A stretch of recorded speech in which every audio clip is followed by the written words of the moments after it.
Halos isang buwan ako guys sa Japan. Mahanap ko lang tong Buddha na to.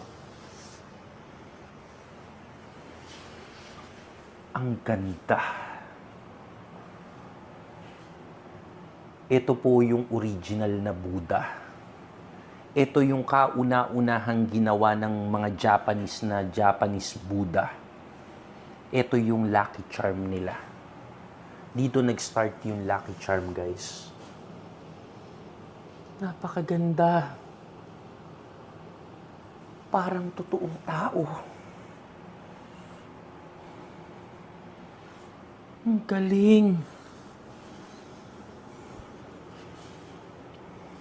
Alam nyo ba guys, ito po ay ginawa nung World War II sa Japan. Kaya kung mapapansin mo, brother, pakita mo. Ang gulo, 'di ba? Magulo.